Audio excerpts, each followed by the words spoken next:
30 seconds, please. Coronation Street, P694-1, Part 1, Take 1. Edited copy.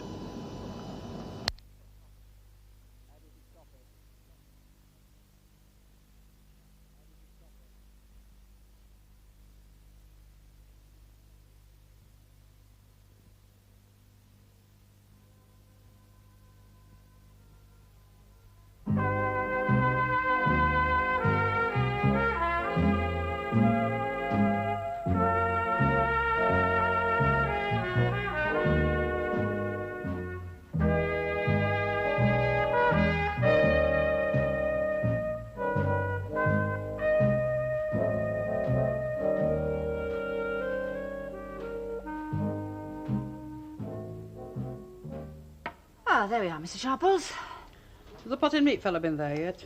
No, not yet. About 11:30. Ooh, there was a time when he came at 9 o'clock on the dot. That was in Joe Higginbottom's day. Knew his potted meat backwards in Joe Higginbottom. Do you want me to put a couple of ounces on one side for you? No, thanks. It's Millie Colwell that's partial to potted meat. I like to know what's put into things myself. Cover up a multitude of sins in potted meat if you've a mind to. Well, is that it then, Mr. Sharples? Just a bombing of cotton? No, I'll take a pound of funeral sugar. Funeral sugar? Lumps. They always give you lump sugar at a funeral. Morning, Mrs. S. Mrs. Sharples, if you don't mind. What if you do, love? Well, you'll cut your teeth with that tongue of yours one of these fine days. Letter for you, love. Ah. It's from Birmingham. Well, is that it now, Mr. Sharples? You know, if you keep on demanding is that it, folk will be frightened of asking for out. Sorry. I didn't mean to be sharp. Now, let me see. That's 2 shillings. 3 and 2 all told. Yeah. How's he keeping now? Sorry. Birmingham. Your husband's down there, isn't he? Oh, yes, he's fine. Thank you very much, Good. Mrs. Sharples. Let me see now. What did we say? 3 and 2. Oh, yeah. And I'm very pleased to hear it. Hello, Maggie. Huh? Mr. Sharples. Hello. Oh, did you manage to resolve anything about the Parsons boy? Oh, yes, I made some progress. I had a long talk with the mother yesterday, and she's agreed to let the lad go to music college. Oh, she has she? Yeah, so that's good. And here's another one. Joey Greenwood. He's been with me 14 years. What am I going to say to him?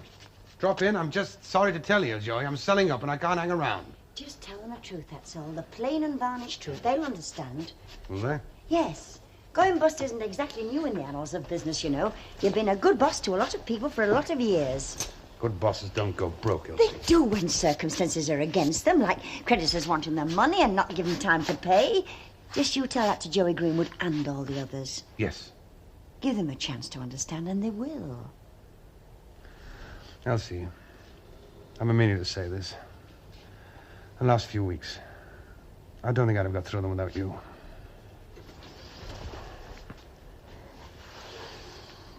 What time will he be back? Oh, I don't know. Sometime tonight, I suppose. Make it as soon as possible. Please. Whoops. Sorry, I'll go out again and do an action replay. You gone out? Sorry, Elsie.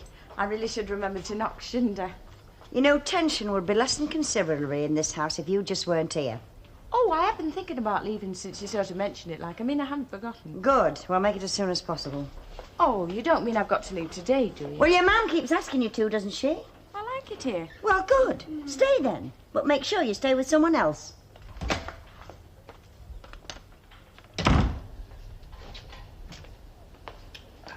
Oh, Stan. Oh, Albert, how are you? I'm all right. Well, they did it, didn't they? Did they? Brazil. What are you on about? Well, they won World Cup, didn't they?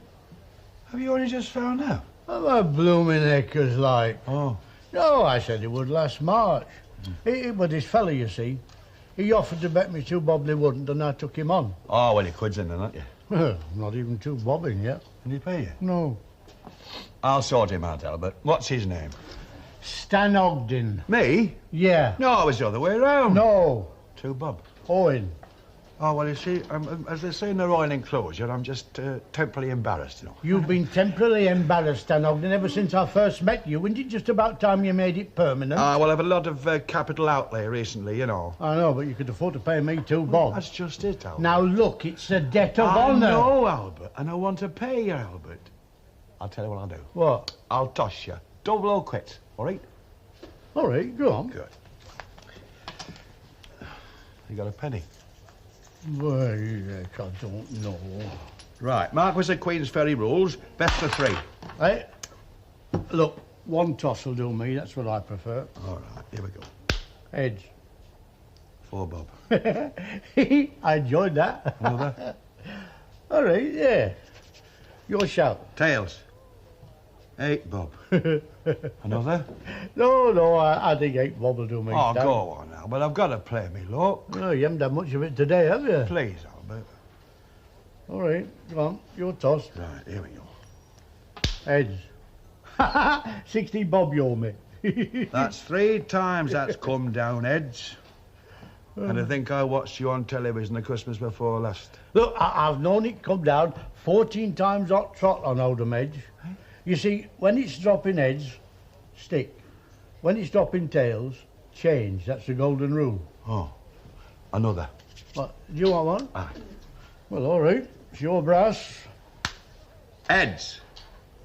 Tails. Oh, that's 32 bob you owe me. What's happened to your golden rule? Oh, I can believe out that anybody tells you, won't you, Stan? I'll sort you out later on. You can keep your flipping penny and all. Stan says his new ambition is to get himself 5,000 quid into debt and then pay it off at a penny in the pound. Sorry, love, what was that? Oh, I was just commenting on how some folk can con their road through life, while poor old Muggins there can't skip an instalment on the telly without getting a threatening letter. Oh, you mean Mr. Howard? Makes you think, doesn't it?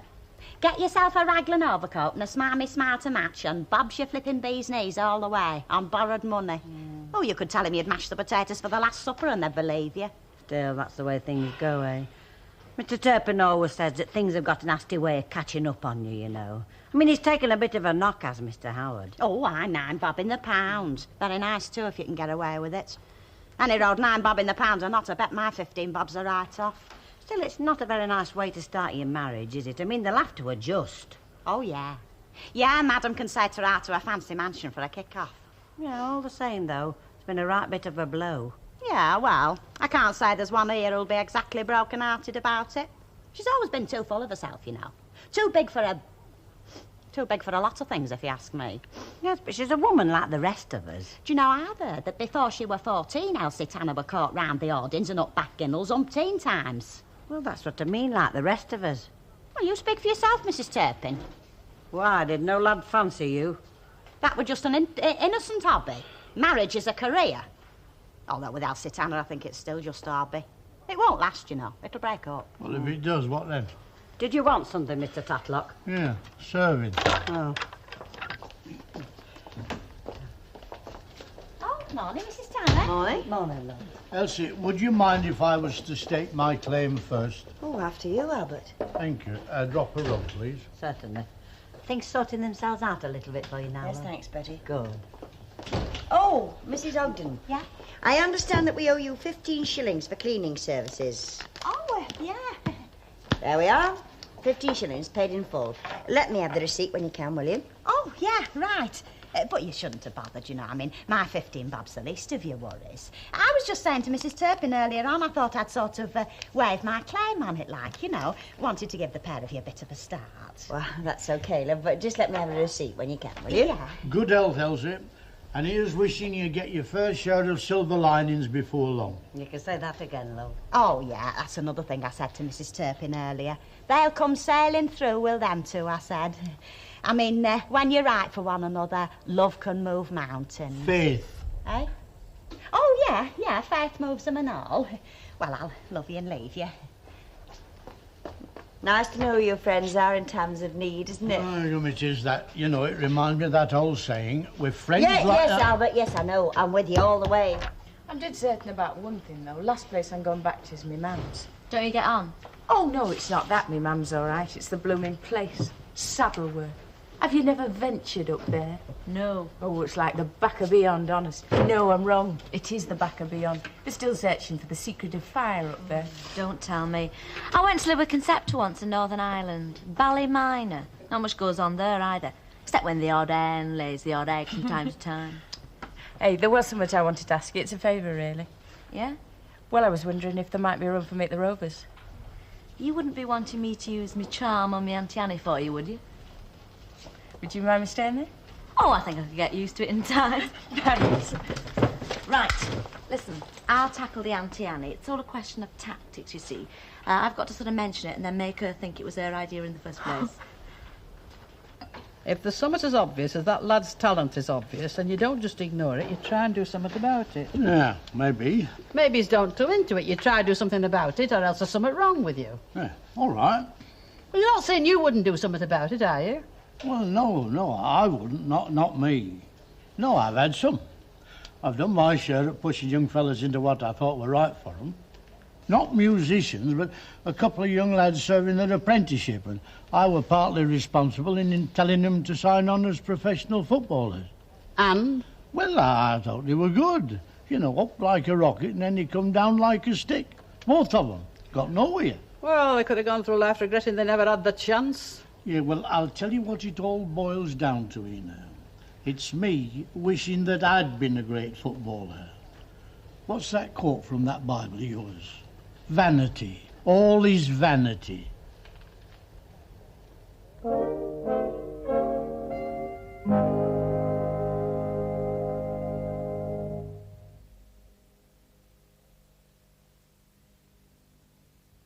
Set up part 2, please.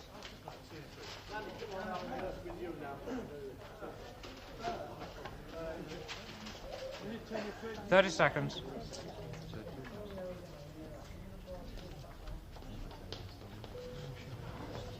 Coronation Street, P649/1, Part 2, Take 1.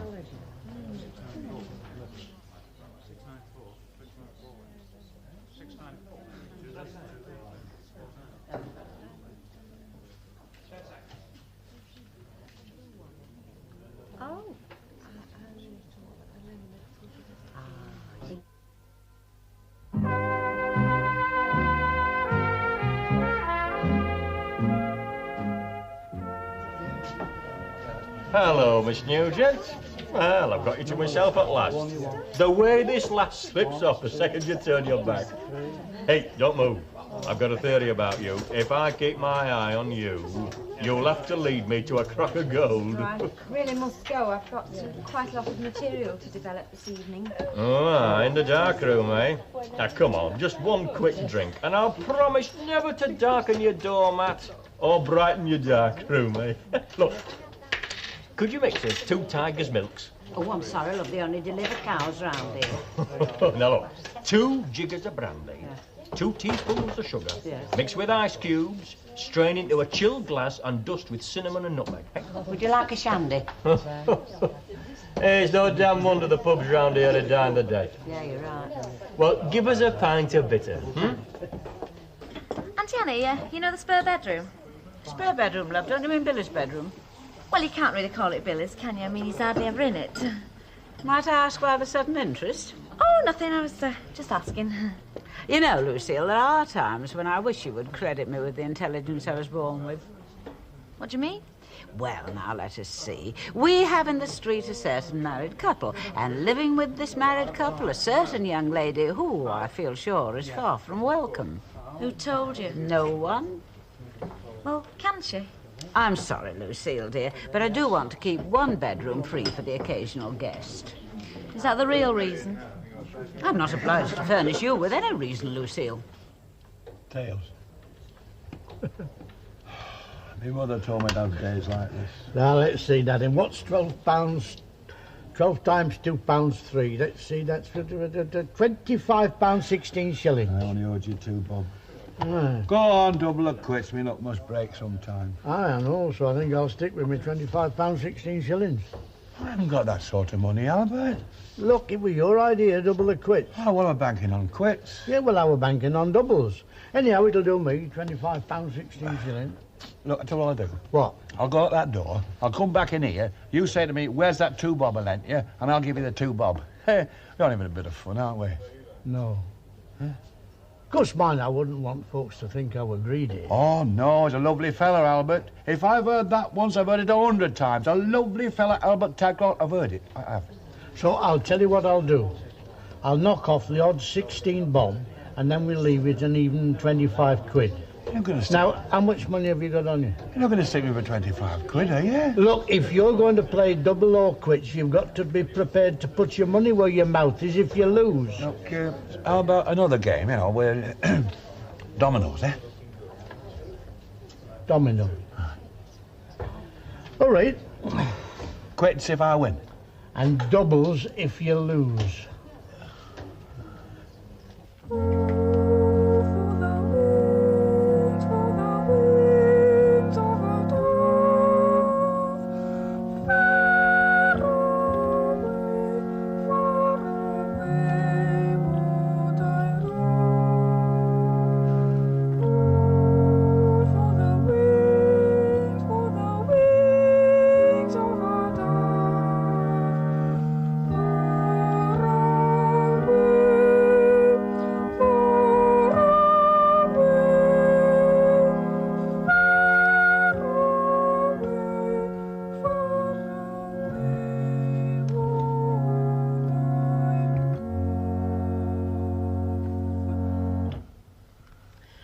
You know, there's something I'd like to try and explain to you. I don't know whether you'll understand properly, but I'd like you to try.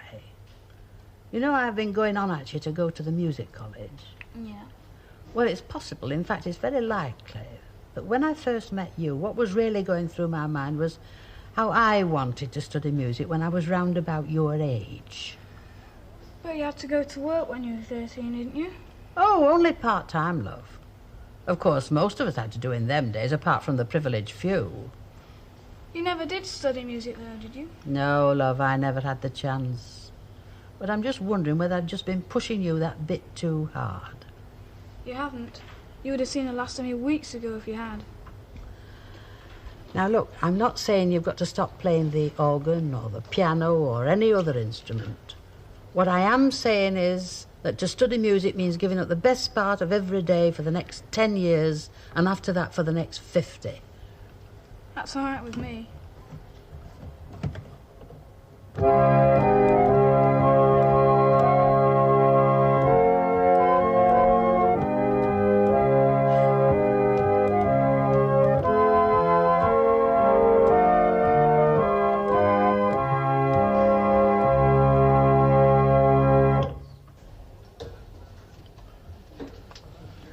Are you knocking? That's my knees. Then you are knocking. Yeah, well, I'm not. How much did old Nick pay you when you sold your soul to him? Hold on a tick, hold on a tick. That's 1,600 quid you owe me. You shouldn't have got up this morning, should you? Look, I'll tell you what I'll do. What? I'll go out that door, I'll come in, you say, where's that 2 bob I lent you, and I'll give it you. We're only having a bit of fun, aren't we? No. Another? Well, you wouldn't win. Choose me weapons. Like what? How are you at Ferris? Darts? Oh. I haven't played darts for years. Neither have I. Once round the board, eh? There's a good picture on in town.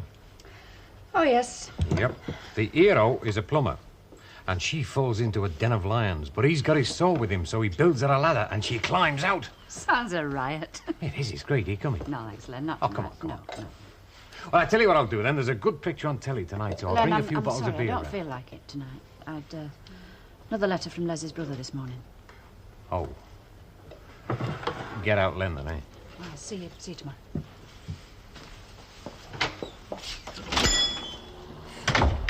He really fancies his chances, doesn't he? Well.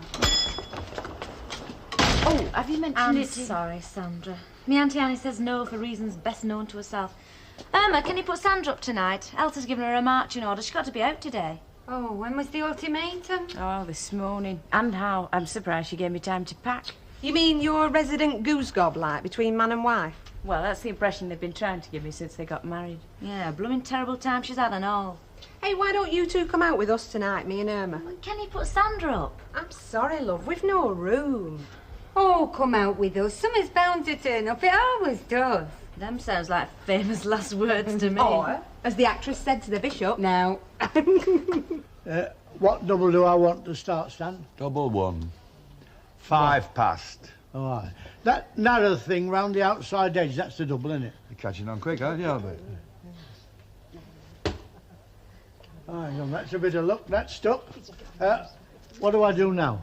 Stand on your head and sing God Save the Flipping Queen. Well, that's one day that certainly worked out the way I expected it to. Well, it's over now. Oh, boy.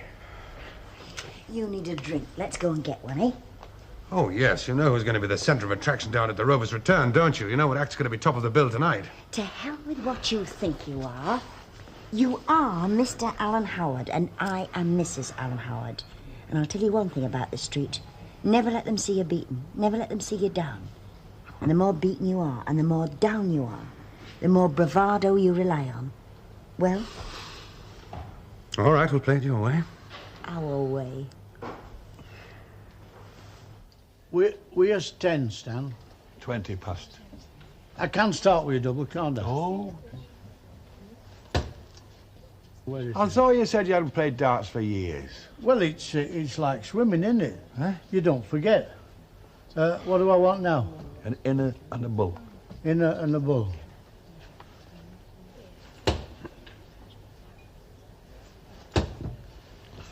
Hang on, that's right. Now then, let's see. Hang on a tick. That's, let me see, £1,600. Now, what's twice £1,600? 2 bob?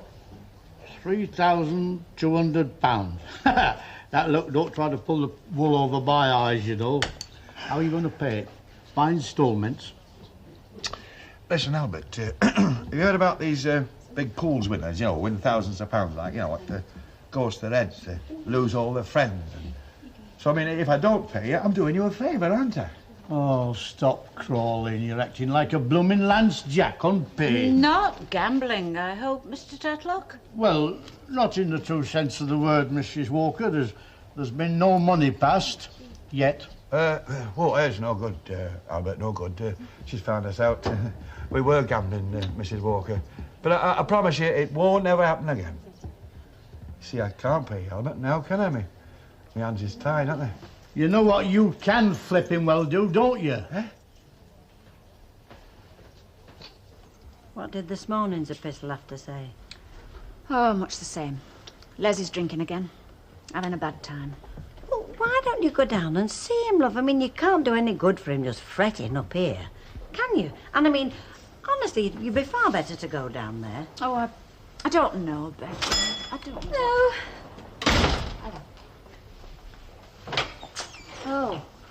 If anybody broke up a family, confab, it was me just now. No, you're all right, love. You're not breaking anything up. There's been a few letters from Birmingham, you know, about Les. He's back on the bottle as bad as ever again. Well, from what we hear, you know. I thought everything was going along all right. Well, I've told her she should go down and find out for herself, you know. I mean, Les isn't above pulling a fast one every now and again. Oh, it must be awfully worrying getting letters. I wonder what she'll do. Ah, this place has always had a very fair smattering of talent. Hey, what are you drinking, girls? Just name your tipple. Name you what? Tipple. Oh, I've got a terrible mind, you know. Oh, I do think Mr. Piggott's got a loud voice. It's always making me jump. What would you like to drink, Mrs. Cornwell? I mean, something nice, like. Oh, I'd like a port and lemon. That would be a real treat. Mr. Piggott, I'd like a port and a lemon, please. Barmaid's blush, love. Mr. Piggott, could I have the second? Make it 2. Me too, and I think Betty'd like the same. 3. Oh, make it 4. Right. Why do I always get round this side, eh? What's your poison, Elsie? Well, if I thought you'd have the same, I'd order a double arsenic. Alan. No, thanks. Oh, come on now, no ill will. Business is business. I mean, things have to be done. Don't spoil a friendship. What are you going to have, Elsie? Gin and tonic. You mustn't let business interfere with marriage. Oh, well, I've saved some money. Lucille, love. Yeah? Port and lemon, will you take them over? Are you out tonight? Yeah, me and Sandra are going out with Irma and Bet. They're both a little old for you and Sandra, aren't they?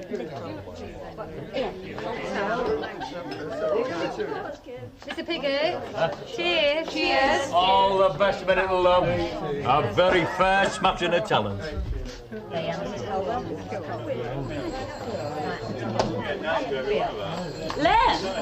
Len, would you take the phone for me? You know, those two are far too old for Lucille, and Sandra is younger still. Well, that girl shouldn't be my responsibility anymore. I've asked her to go. Have you?